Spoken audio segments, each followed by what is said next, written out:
We're going to talk about basic ideas around clothes and shape. We're going to look at a few examples of the little black dress. The little black dress is not necessarily something that might first come to mind when we think about conversations around silhouette and shape, but actually it lends itself very well to the evolution of shape throughout the 20th century. The little black dress is a concept. It's not a thing. It was a concept that emerged in the 1920s. What's fascinating about the little black dress is that what remains consistent about it is its color. What changes about it constantly is its shape. So it offers a really nice lens into looking at different silhouettes throughout the times and throughout the evolution of the little black dress itself. Going to talk about shape, certainly, but also about conforming, right? Yeah, so think about how many times you might have, metaphorically poured yourself into a garment, right? You're buttoning, sucking in, etc. And in a lot of examples of fashion items, this is precisely what we are doing. A key example of making one's body conform to a fashionable silhouette is the pencil skirt. The pencil skirt is essentially a very straight, narrow skirt, often below the knees. It had a particular moment in the 1960s as a key component of professional workwear, and we're going to be looking at an example of the pencil skirt that was worn by the character of Joan on Mad Men, somebody who very much so had to negotiate her position in the office place, and her wearing of a pencil skirt at once lent her this sort of degree of power because of the way it made her body look. But on the other hand, in a very literal way, it kind of detracted from her agency because it was something that was sort of difficult to walk in. So these are sort of the things we think about when we're conforming our body to different pieces of clothing. What does it allow us to do, but also what does it hinder us from doing? One of the things that we'll look at after conforming is about augmenting the body and silhouettes allowing us to be bigger than we perhaps are. And one of my favorite items, I think, in the course is the Wonder Bra. The Wonder Bra was around from the 1960s, and it sold pretty steadily throughout its lifetime until in the early 1990s. Lots of different cultural things came together, especially in the West, to suggest that an enhanced cleavage was something that was inherently fashionable at a particular moment. And their advertising campaign really enshrined this bra as the cleavage enhancing bra of the decade and perhaps of all time. And so to augment a silhouette is also an important conversation we'll have. We'll finish up by looking at freeing. So thinking about the ways in which the body is being freed through the silhouette, whether it's through capri pants, the idea of women being able to take on a bifurcated pant, and in the mid-century what that meant to move out of something more constricting into a garment or a silhouette that allowed them to move more. We'll look at the kaftan for some of the same reasons, and then also the zoot suit, a really important suit moment in the 30s and 40s in particular, that gave not only a freedom of movement but also a freedom of expression to the people that wore it. And then to conclude, we're going to have a conversation that brings us into the contemporary moment. Alexandra Waldman, who is the founder of a brand called Universal Standard, which essentially looks at sizing through a more realistic perspective. And Lauren Downing-Peters, who is a scholar in the area of plus-size fashion and its history, particularly in the 20th century. So we hope you enjoy this week's offerings and that you participate in the discussion forums.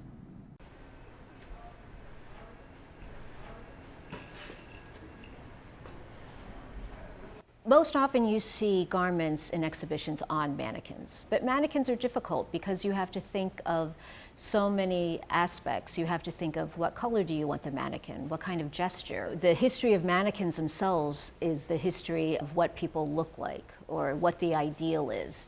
So you have to be very careful about what you're portraying. You know, what your garment looks like and what the mannequin looks like may be saying two different things. So you need to make sure that they're both talking about the same thing. The most important aspect of an exhibition is the storyline. And so the first thing I do is I really talk to the curator of the show. They have to have their object list. If they don't have their object list, I can't point them in the right direction because it's all about the object and how they want to portray these objects. So this is a little black dress section, and as you can see, they represent dresses from the 1920s, which is the Chanel, to the 90s. This is the Versace safety pin. This is early 60s, and this is from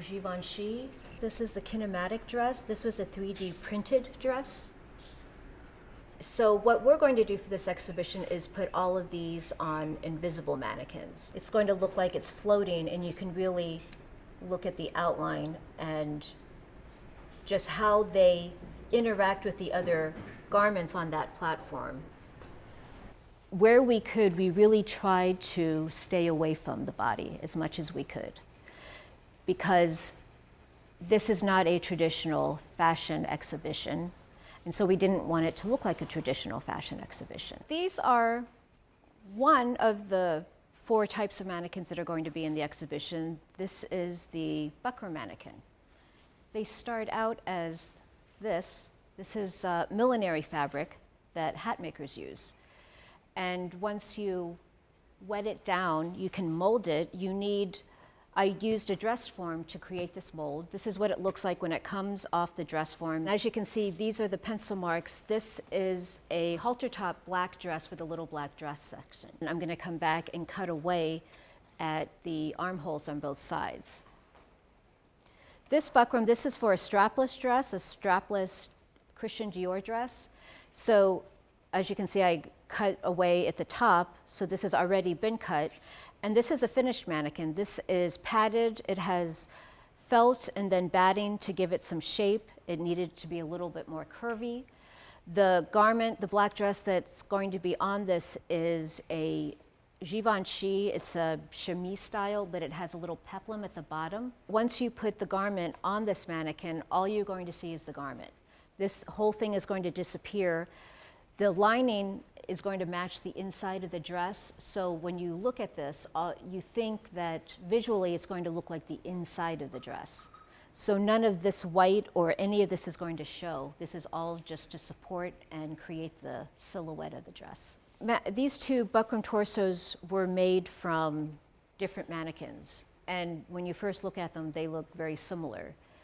But kind of like people, they may have the same measurements, but the proportions are really different. If you look at the bust line is really different than this one. And the shape, the shoulder line, the slope of the shoulder, this is a lot more square. But since this is the jacket that is going on, this is a very form-fitting jacket, it needed to have the slope of the jacket.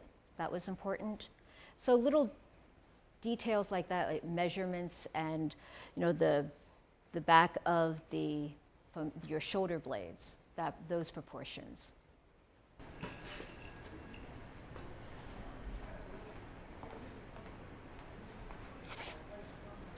And we also have fiberglass mannequins, which are the traditional mannequins that you see either in stores, in retail stores, or in most exhibitions. It's a high fashion posture, sort of that slouch. The bust line is different. It's a little bit lower. Some, like from the 1980s, the bust line would probably be higher and larger. The 1980s, the shoulders would be broader. This is a smaller shoulder, more of a slope to the shoulder, more of a relaxed, if you could say natural, silhouette. We have dressmakers' torsos, and we also have a 2D mount, which is a form, and it's interesting because it takes away the conversation from the body, and it really makes you focus on the object's form.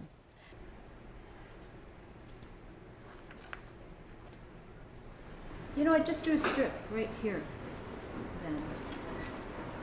Oh, yeah. And then wrap it around the back. We don't need to wrap around the whole back. Maybe just not as much. Okay. Maybe Okay. half of that, because you will see up slightly. Okay. So if it falls As long away, as but I it's- think half of that will be fine. You start here. This is the entrance.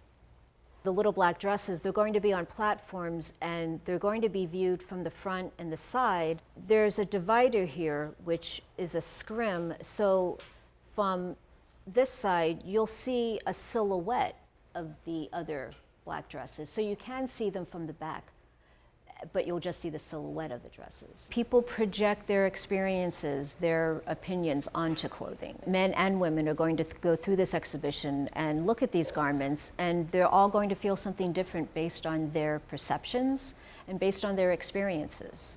That's the great thing about clothing, is it has that other layer that is so undefinable.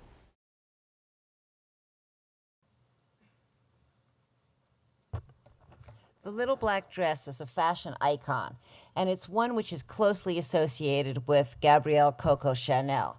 Here you see her 1926 little black dress, which was referred to in Vogue magazine as a fashion Ford, obviously referring to Ford's remark that you could get the cars in any color as long as they were black. Now, Chanel claimed to have invented the little black dress.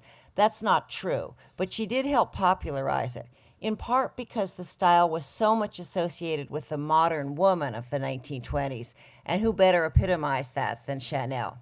Still, you should remember that many other designers were doing it then. 1922, Premier had a wildly best-selling little black dress called La Garçon, which allegedly sold more than 1 million copies. It's often been said also that Chanel is the one who transformed the black dress from being mourning to being fashion. That, too, is overly simplistic. It's true that the black dress has been associated with mourning for a long time in the West, black clothing in general. Here we see a mid-19th century picture of a governess who's sitting alone, wearing black, quite possibly in mourning, because why else would she be out there working if she didn't have a family to take care of her? Notice how the other girls are in light, bright colors, sort of like happy girlhood, and she's in the dark, presumably mourning black. At that point, black dye was relatively inexpensive, so people in general went into mourning. The association with mourning comes from a series of associations, black being night and therefore associated with danger and death. Black also had many long associations in the West with asceticism, so that priests would be wearing black, for example. And black became known as a color of respectability. So a lot of people, both poor people like governesses and my favorite writers, poor people like writers were supposed to be wearing black, and shop girls, etc. That was a color that didn't show dirt, it was hard wearing, etc. So it had this kind of impoverished quality to it. But black also, and for a long way back, as I'll show you, was associated with sex and power. So that in addition to the idea of death and mourning, it had the association of, well, the devil was the prince of darkness, so you have all of the sin up there. And then the dandy was the black prince of elegance. In 1957, Vogue said, black is worldly, elegant, plainly alluring, indispensable. This went back a long way. In the Middle Ages, black was not only seen as a color for elite mourning, but also as a very expensive, prestigious, elegant color.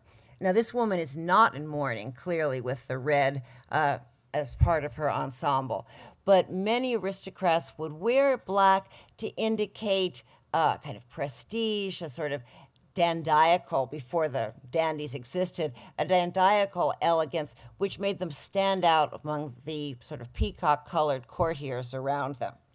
So as the famous historian of color, Michel Pastoureau, put it, there's always been a good black and a bad black. And he points out this is true as well in African culture, where shiny black tends to be the good, elegant, beautiful black. And often a dull or a matte or a faded black will be the one which is the sad, the mournful, the poor black. The dye, again, at this point was very expensive, so black was an extremely prestigious color to wear in clothing. Black also very much had this sense in the 19th century of being an elegant color. So we think of, 19th century as all people in mourning black, and that Chanel was the first to make elegant, fashionable black. Nothing could be further from the truth. Black was a color which was seen as being extremely elegant. As La Mode de Paris put it in 1885, said, quote, "Of course, black, which can look very economical, can also be, on the contrary, very expensive. And yet the most distinguished dress, the most becoming dress that can be worn by any woman on any occasion is certainly a black dress," end quote. Black dresses were, however, seen as being unsuitable for young girls. So in one of Edith Wharton's novels, there's a woman who goes to the bad, and someone says of her, "What can you expect of someone who was allowed to wear black at her coming out party?" So black had this connotation of sexiness and eroticism. We see it, of course, in the portrait of Madame X, and you see it as well in novels like Anna Karenina, where the black velvet that she wears is contrasted with the ivory of her skin. Furthermore, as Valerie Mendez, the fashion historian from Britain, points out, black was fashionable long before the 1920s. In particular, she writes, the little black dress was born in the early 1900s, especially after the death of Edward VII in 1909. And then during World War I, black became ubiquitous, of course for mourning, but also as a fashion color. So this advertisement from 1918 specifies that black was whether for social or for mourning wear. So it's really around this time in the teens that you get the idea and the expression, the little black dress or the little black frock.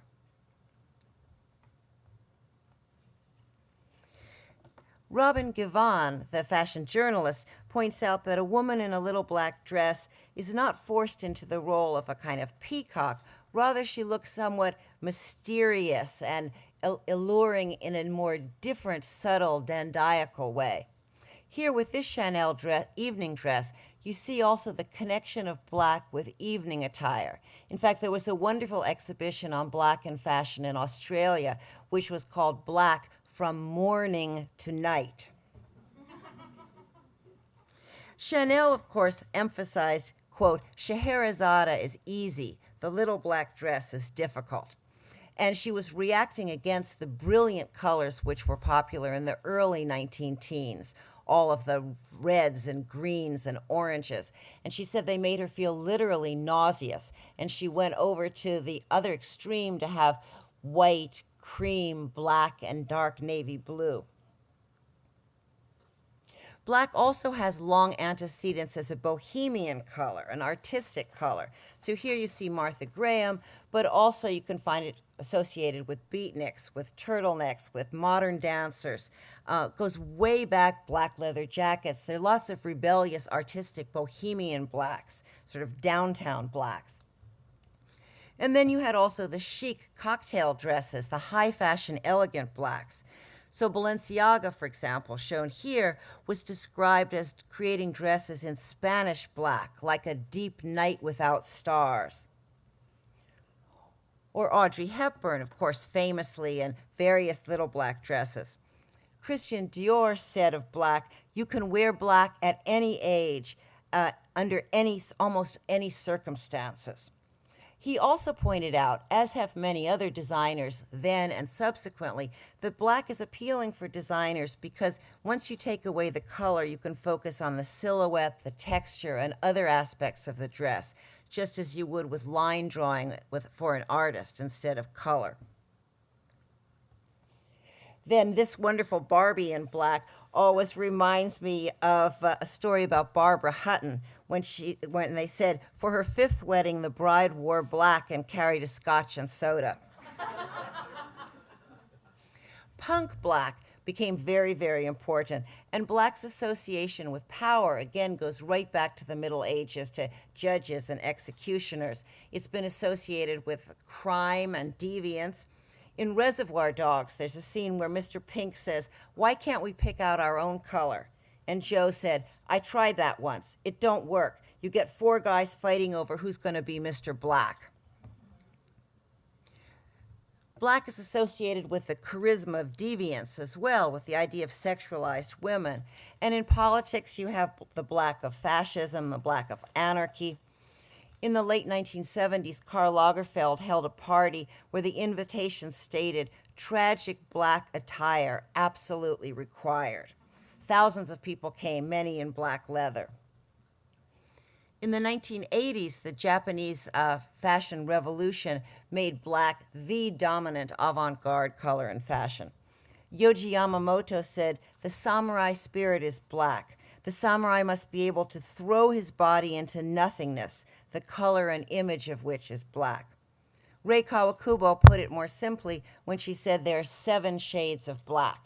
And of course, again, though it sounded cryptic, in fact, a black velvet dress is completely different than a black satin dress, a black linen dress, etc. One of the reasons why black is such a powerful color is because there's so many layers of meaning. It's like a palimpsest, everything from elegance, evil, desirability, sexiness, power. And for all these layers of meaning, it means that a designer can create a wide variety of clothes, all of which end up having some of the modernity and allure of the little black dress. In a sense, the little black dress is not a style per se, but it's a conceptual fashion that's entirely versatile. There are many ways to design it. It's modern, it changes, but it's always the same, and it's always a kind of chic armor.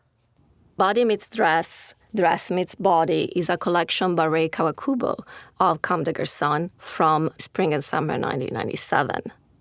In this collection, Kawakubo sent down the runway models wearing dresses as well as separates, but with pads placed on the abdomen, the hips, the back, as well as the shoulder region. This collection created a controversy. A lot of press hailed it as innovative and creating a new idea of female sexuality and beauty by sending what appeared to be oddly shaped bodies down the runway, while the fashion glosses showed the pads removed. And fashionistas and store clerks referred often to this collection as tumors. The Body Meets Dress, Dress Meets Body collection was paired with a gingham pattern that made reference to domesticity and infantilized femininity. In a way, they were tapping into fear of the maternal body that permeated Western history. So she created a differently shaped body, as well as making references with the pads placed on the abdomen to the pregnant body. What you see here are tabby shoes. I bought them in the early days when Martin Margiela came out with those amazing collections, and I couldn't resist buying them because they were so different from whatever I saw in the past. They are inspired by the Japanese tabby socks. The tabby socks have the special idea of the separation of the fingers of the foot. So you have one for the big finger and 4 for the others. The tabby socks are from the 13th century, and they were made to step in the ghetto sandals. They were both for men and for women. It was really in the beginning of his career. And because they were so unique, and also because the form was so difficult to make, and there was no budget to change them, he kept on putting them in his later collections. He made sandals out of it, he made flat shoes, casual shoes, more elegant shoes. And the most extreme one was only the sole that was with Scotch binder to the foot. So he enjoyed translating the idea in different forms. For Martin, the shoe is a kind of invention of the person, the wearer of the shoe, his gestures, and the way of walking. So he thinks that the shoe defines the silhouette, which is, of course, for many designers true. But in this case, it was a kind of platform where the whole silhouette came to life, I bought them immediately, but when I was wearing them, people were a little bit shocked. You feel like a little bit animalistic because of that split of the toes. People react on it as skeptical, yes, with a kind of strange feeling. They don't know what it is. Is it beautiful? Is it scaring? Is it aesthetically interesting? When wearing the tabby shoe, I feel like I become like a statue, part of a complete silhouette that is different from whatever I saw before. You feel more elegant and also more special. I have many shoes in my wardrobe, but they don't have the same effect on me. Also, the comfort is important because they're really comfortable. So a pencil skirt is a slim-fitting skirt with a straight and narrow cut, and it accentuates the waist and the hips. Generally, the hem falls to the knee or down to the shin, and it's tailored to have a close fit. And its name describes the shape of the silhouette. It's shaped basically like a pencil. This pencil skirt was worn by the character Joan Holloway, who was the office manager on the show Mad Men. She really is a powerful character, and even though she was a secretary, office manager at the time of the early 60s, not really having a lot of power, she really held all the keys to everything that was going on in that office and ruled the men and the women there. When I first started costume designing the show, it was about reflecting on the late 1950s and the early 60s. The pencil skirt really became popular because of rations of fabric in World War II. It was about saving fabric, which I think is really interesting.